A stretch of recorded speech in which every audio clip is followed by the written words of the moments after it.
있습니다. 앞뒤 좌우로 한번 인사하시죠. 부활의 소망으로 살아갑시다. 여러분, 절망사라는 말이 있습니다. 이 절망사라는 용어는요, 2015년 노벨 경제학상을 받은 앵거스 디턴과 프리스턴 경제학과 명예교수인 앤 케이스가 찾아낸 현상을 일컬은 말입니다.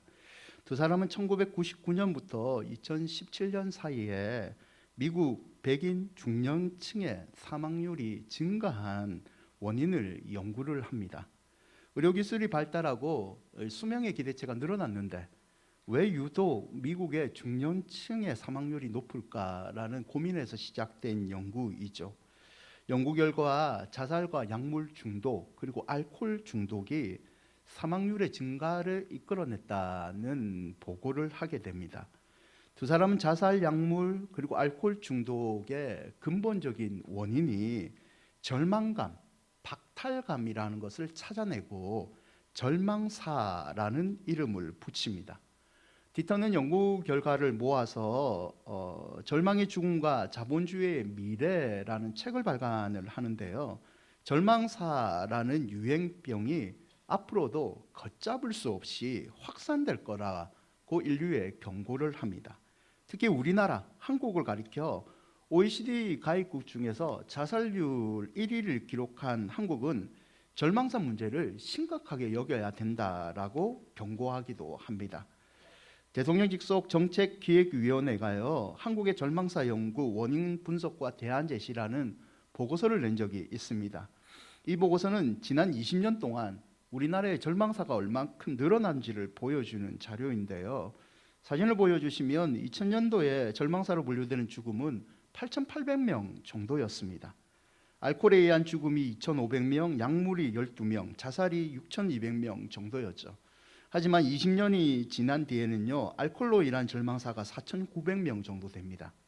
약물은 365명이고 자살은 1만 2천 정도가 되죠. 절망사가요, 20년 동안 2배 이상인 17,800명 정도로 늘어납니다. 자살은 2010년 정점을 찍은 이후에 감소세라고 여길 수 있지만 여전히 매년 12,000명 정도의 분들이 안타까운 죽음을 선택하게 됩니다. 우리나라의 절망사는요, 미국과 달리 성별이나 연령, 학력 수준 상관없이 매년 증가하고 있습니다. 여러분, 왜 사람들은 이런 안타까운 절망사를 선택하게 될까요?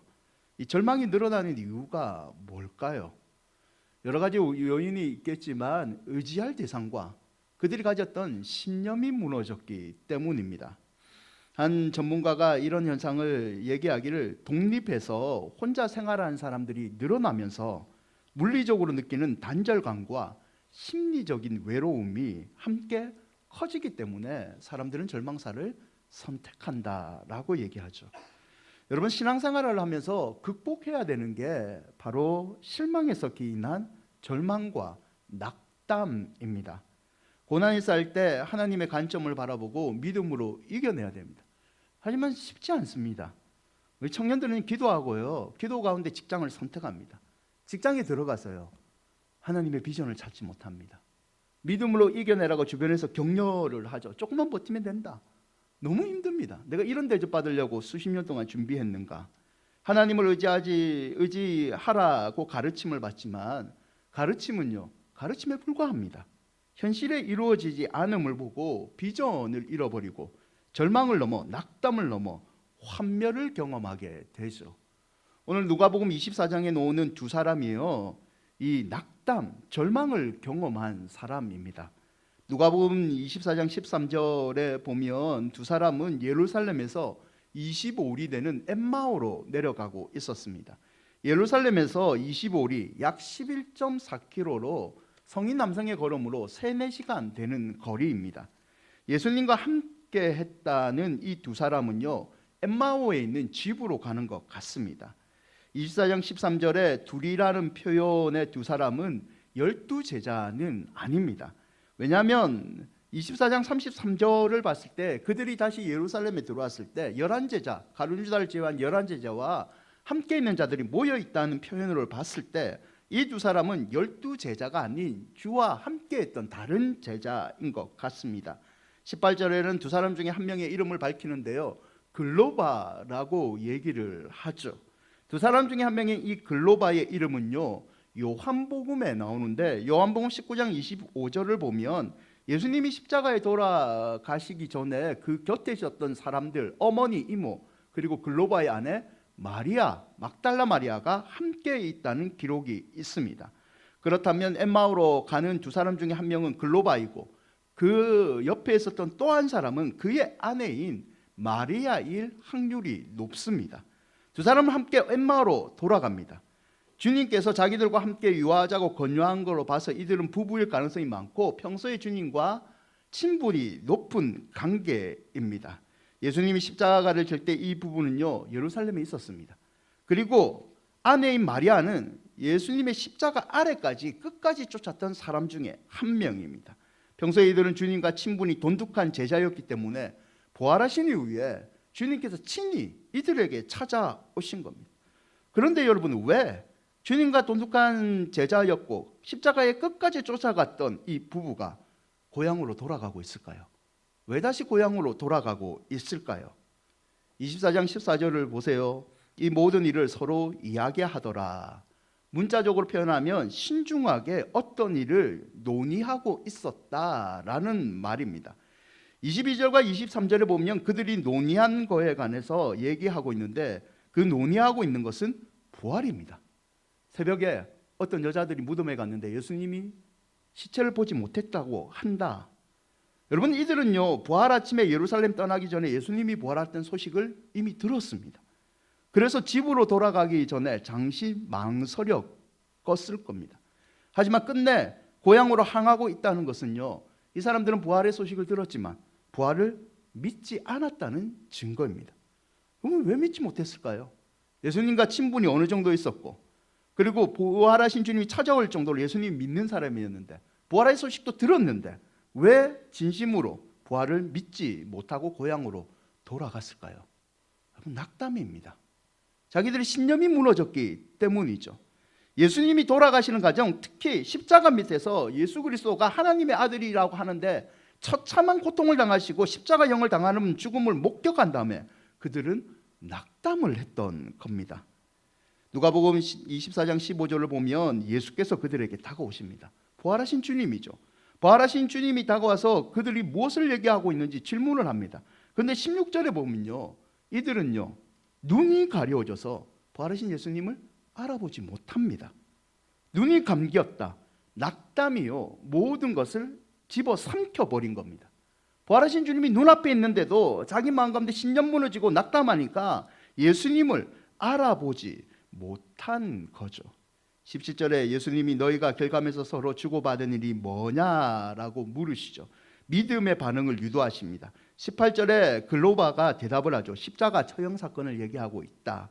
19절에 예수님은 자신이 당한 일이지만 다시 그게 무슨 일이냐, 신앙 고백을 듣기 위해서 질문을 던집니다. 24장 21절에 부활이 있다고 소식을 들었지만 사흘째다. 사흘째인데 진짜 일어났는지 안 났는지 우리는 알지 못하겠다. 이스라엘을 구원하신 메시아가 살아났다고 하지만 그건 거짓말인 것 같다. 우리도 믿고 예수님 따랐지만 희망은 다 사라졌고 우리는 낙담을 넣어서 이제 예수를 믿는 것을 포기하고 환멸을 느끼고 있다. 부활은 일어나지 않았다라고 얘기를 합니다. 22절과 23절에 어떤 여자들이 우리를 놀라게 하였다. 그들이 부활하신 예수님을 만났다고 하지만 그들의 얘기는 터무니없는 얘기다. 왜냐하면 24절을 보면 우리 중에 몇 명이 여자들이 부활했다는 예수님 만났다는 얘기를 듣고 무덤에 갔는데 예수가 없었다. 그거 거짓말이다 라는 거죠. 여러분, 지금 이 두 사람은요, 환멸로 가득 찼습니다. 살아났다면 왜 부활하신 예수님이 우리에게 보여주지 않는가? 우리는 희망했는데 우리 신념 다 무너졌다. 슬픔에 빠져서 우리는 이제 집으로 돌아간다는 거죠. 여러분, 어떻습니까? 이 두 사람의 모습이 혹시 우리의 모습과 같지는 않습니까?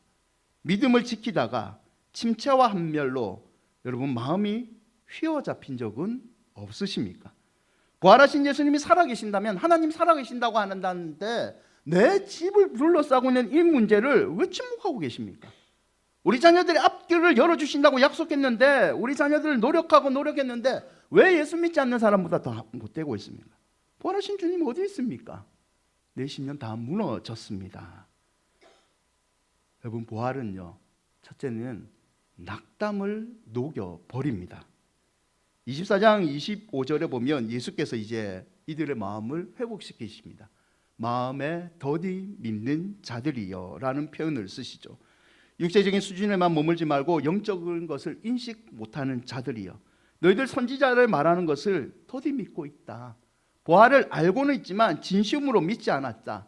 너희들 내가 너에게 준 약속을 알고는 있지만 끝까지 믿음으로 버티지 못했다. 왜 그렇게 살고 있느냐라고 얘기하시는 거죠.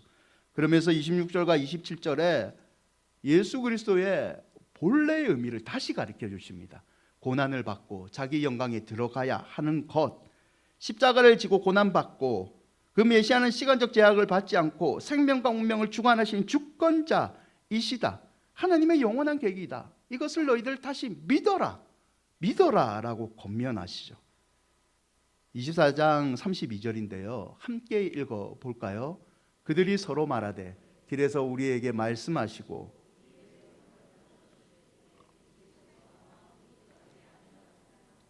성경을 풀어주실 때에 우리 속에서 마음이 뜨겁지 아니하더냐. 예수님의 다시 가르침을 받고 이들의 마음이 뜨거워지게 됩니다. 여러분, 부활신앙은요, 우리의 마음을 뜨겁게 하고 우리를 둘러싸고 있는 낙담을 녹여버립니다. 여러분, 욥이라는 사람이 있습니다. 욥기를 읽어보시면요, 인생이 견딜 수 없는 모든 고통을 이 사람은 다 겪습니다. 재산 날리고요, 자녀들 하루아침에 다 죽어버립니다. 건강도 완전히 무너지죠. 아내까지도 욥을 저주하고 떠납니다. 욥이 나쁜 짓을 했냐? 나쁜 짓 하지 않습니다. 하나님 앞에서 누구보다도 예배 많이 드리고 착한 일 많이 한 사람입니다. 이런 욥이 하나님의 믿음을 지켰는데 낙담할 상황을 많이 겪게 됩니다. 그런데 이 낙담 속에서 욥이 무엇으로 이겨내린 줄 아십니까? 욥기 19장 25절과 26절에 보면 이런 표현이 있어요. 내가 알기는 나의 대속자가 살아계시니 마침내 그가 땅 위에 서실 것이라. 내 가죽이 벗김을 당한 뒤에도, 내가 죽음을 당한 뒤에도 내가 뭐라고 얘기합니까? 육체 밖에서 하나님을 보리라. 내가 죽어도 부활해서 하나님을 만난다. 욥은 부활신앙으로 자신을 둘러싸고 있는 고통을 이겨낸 겁니다. 여러분, 아브라함이 있습니다. 100세가 돼서 독자 이삭을 하나님께 선물로 받습니다. 어느 날 하나님 나타나서요, 네 아들 이삭을 나에게 번제로 바쳐라. 죽여서 불로 태워 나에게 바쳐라는 알 수 없는 명령을 내립니다. 이때 아브라함은요, 이 절망의 상황을 어떻게 이겨내는 줄 아십니까? 히브리서 1장 19절에 이런 표현이 있습니다. 그가, 아브라함이죠, 하나님이 능히 이삭을 죽은 자 가운데서 다시 살릴 줄로 생각한지라. 하나님께서 이삭을 다시 부활을 시켜주실 것을 내가 믿는다. 이 부활을 믿음으로 아브라함은 낙담을 녹여버린 겁니다. 여러분, 지금 낙담과 함멸에 혹시 빠져 있습니까? 신앙생활하면 행복하다고 얘기했는데 행복이 느껴지지 않아 환멸을, 의심을 가지고 있습니까? 부활의 능력으로 여러분의 낙담을 녹여버리시기를 바랍니다. 고린도전서 15장 52절과 54절인데요, 함께 읽어볼까요? 나팔소리가 나매 죽은 자들이 썩지 아니할 것을 다시 살아나고 우리도 변화되리라. 이 썩을 것이 반드시 썩지 아니할 것을 입겠고 이 죽을 것이 죽지 아니함을 입으리로다. 이 썩을 것이 썩지 아니함을 입고 이 죽을 것이 죽지 아니함을 입을 때에는 사망을 삼키고 이기리라 기록된 말씀이 이루어지리. 여러분, 루터가요, 십자가와 부활을 한마디로 정의합니다. 십자가와 부활은 죽음을 이긴 사건이다. 부활하신 예수 그리스도께 죽음을 이기셨습니다. 여러분을 둘러싸고 있는 그 함멸, 낙담은 친히 예수께서 부활의 능력으로 녹여주실 수 있습니다. 이 부활주일, 부활의 신앙으로 다시 한번 힘을 내시기를 축원드립니다. 두 번째는요, 부활은 변화의 능력입니다. 누가복음 24장 30절과 31절에 보면 그들의 눈이 밝아져 그 예수님인 줄 알아보게 됩니다. 길에 오는 길에는 예수님인 줄 알아보지 못합니다. 낙담이 모든 것을 삼켰기 때문에 이제 부활하신 예수님의 말씀을 듣고 그분의 모습을 통해 눈이 열리게 됩니다. 가려졌던 눈이 이제 띄게 된 거죠. 변화가 일어난 겁니다.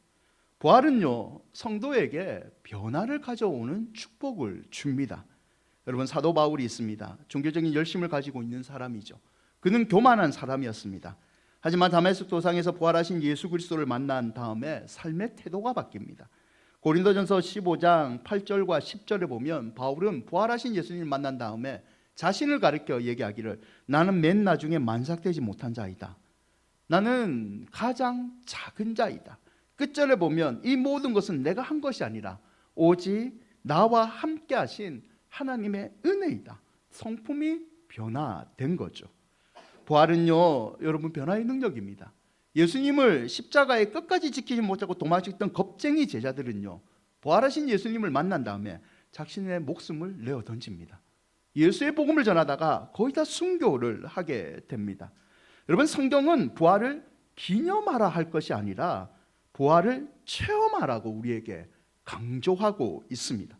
부활하신 예수 그리스도를 믿으십니까? 그러면 그냥 부활하신 예수님 감사합니다라고 기념하는 것이 아니라 부활하신 예수님과 함께 내 삶이 변화되기 원합니다. 그리고 변화된 모습을 하나님께 올려드리는 것이 부활 성도의 진짜 모습이라는 거죠. 여러분, 예수님이 죽음을 이기셨습니다. 아멘. 죽음을 패배시킨 부활의 능력이 우리가 바라는 어떤 변화를 못 시킬 수 있겠습니까? 부활주일 다시 부활의 능력으로, 낙담을 소망으로, 환멸을 믿음으로 변화시키기를 축원드립니다. 마지막 세 번째는요, 부활은 증인으로 살게 합니다. 고린도서 15장은요, 부활장이라 불리는 장입니다. 이 부활장에서 사도 바울이 고백하기를, 나나, 부활을 경험하는 나나 그들이나 부활을 경험한 다음에는 이같이 전파하였다라는 표현을 씁니다. 바울도 초대교회 사도들도 부활의 증인으로 살았다는 거죠. 사도행전 20장 24절에 바울은 똑같은 의미로 얘기하는데요, 내가 달려갈 길과 주 예수께 받은 사명 곧 하나님의 은혜의 복음을 증언하는 일에 마치려 하면은 나의 생명조차 조금 더 귀한 것으로 여기지 않겠다. 이제부터 내 삶의 목적은 부활하신 주님을 증언하는 그것이다 라고 분명히 밝히고 있죠. 여러분, 부활하신 주님을 믿는다면요, 우리는 더 이상 무덤에 머물 필요가 없습니다. 왜냐하면 주님께서 무덤에 계시지 않기 때문입니다. 부활하신 주님은 무덤에 머물지 않고 복음을 기다리는 영혼들을 찾아가셨습니다. 그들에게 부활하신 모습을 보여주시고 부활하신 나를 믿고 땅끝까지 이 복음을 전하라 라고 말씀하신 거죠. 그렇다면 부활을 믿는 우리도 마태복음 6장 33절의 말씀처럼 부활을 믿는다면 하나님의 나라와 의를 구하고 이 모든 것을 부활을 아직 알지 못하는 사람들에게 찾아가서 전하는 것에 우리의 사명을 가져야 되는 거죠. 사도행전 3장 15절인데요, 함께 읽어볼까요? 생명의 주를 죽였도다. 그러나 하나님이 죽은 자 가운데서 그를 살리셨으므로 우리가 이 일에 무엇입니까? 증인이라. 부활의 증인으로 여러분 사는 것이 부활 은혜를 완성하는 길임을 잊지 마시기를 바랍니다. 오늘 가실 때 달걀을 드립니다. 하나는 여러분이 기도하는 마음으로 맛있게 드시고, 하나는 태신자들에게 여러분 전해주시기 바랍니다. 이 달걀이 그 사람 마음을 어떻게 움직이느냐, 달걀 하나에 인생이 바뀔 수도 있습니다. 꼭 기도 하나로 전달해 주시고 그분들을 초청하는 증인의 삶을 여러분 감당하시기를 바랍니다. 말씀을 맺고자 합니다. 고한말 고종 황제 때 황제의 사랑을 많이 받던 사람 한 명이 있습니다. 사진을 보여주시죠. 이분의 이름은 이수정이에요. 고종 황제의 호의를 많이 입어서 일본 유학길을 이분이 떠납니다. 유학 도중에 이수정은 성경을 접하게 됩니다. 그리고 예수님을 영접하죠. 1883년 미국 선교사 녹슨에게요, 이수정은 세례를 받습니다. 어느 날 성경을 읽다가 잠이 드는데요, 꿈속에서 낯선 두 사람을 만납니다. 이 두 사람이 책을 한 보따리 안고 이수정에게 다가오는 거예요. 궁금해서 물어보죠. 그것이 무엇이요? 낯선 사람들이 대답을 합니다. 당신 나라 조선의 가장 귀한 책이요. 잠에서 깬 후 이수정은 꿈에 나타난 사람들이 서양 사람들인 것을 직감합니다. 녹슨 선교사를 다시 찾아가요. 녹슨 선교사에게 도움을 요청합니다. 녹슨은 미국 장로교 선교부에 긴 편지를 보냅니다. 아주 절박한 마음으로 조선에는 나라에는 하나님을 가르칠 선교사들이 필요하다라는 호소의 편지를 보내게 됩니다. 미국 장로부 선교부는요, 이 편지에 감동을 받습니다. 편지의 원문을 코리안 리뷰라는 잡지에 실습니다. 여러분, 이 편지를 읽고 선교사로 나선 한 사람이 있는데 그 사람의 이름은 언더우드입니다. 2년 후에 1885년 4월 5일 부활주일에 한국교회 최초의 선교사 2명이 인천에 있는 제물포로 들어옵니다. 이수정의 간절한 꿈이 이루어진 거죠. 이 두 사람의 선교사의 이름이 언더우드와 아펜젤러입니다. 언더우드가 아펜젤러가 들어올 때 가지고 왔던 하나의 책이 있는데요. 한번 사진 보여주시죠. 이 한글 책, 한글 성경은 이수정이 번역한 신약 마가복음 성경입니다. 꿈이 그대로 이루어졌죠. 후에 아펜젤레는 본국에 보낸 첫 선교 보고서에 이날의 감동을 이렇게 밝힙니다. 우리는 부활절에 이곳에 왔다. 그날 사망의 철장을 쳐부수고 부활하신 주님께서 조선의 결박을 끊어주시고 하나님의 자녀로 빛과 자유의 세계로 인도해 주시기를 기도했다. 여러분, 한 사람의 간절한 기도가 두 사람의 선교사를 보내고 결국 이 선교사의 고백처럼 조선의 결박은 다 부활의 능력으로 끊어졌습니다. 빛과 자유의 세계로 수많은 사람들이, 저와 여러분이 지금 하나님의 나라를 경험하고 있는 것 아니겠습니까? 여러분, 부활은요, 낙담을 녹여버립니다. 부활은 변화의 능력이고 부활은 증인의 삶을 살게 합니다. 도두의 말인데요, 부활신앙은 교회 안에서 막연히 생긴 믿음이 아니다. 막연히 예수님을 그리워하는 사람들이 환상 중에 예수님을 보고 만들어낸 이야기가 아니다. 맨 끝은 같이 읽어볼까요? 부활신앙은 교회를 존재하게 만든 믿음이다. 아멘. 여러분, 병 때문에 힘드시죠? 경제적인 돈의 문제 때문에 눈물 흘리고 계시죠?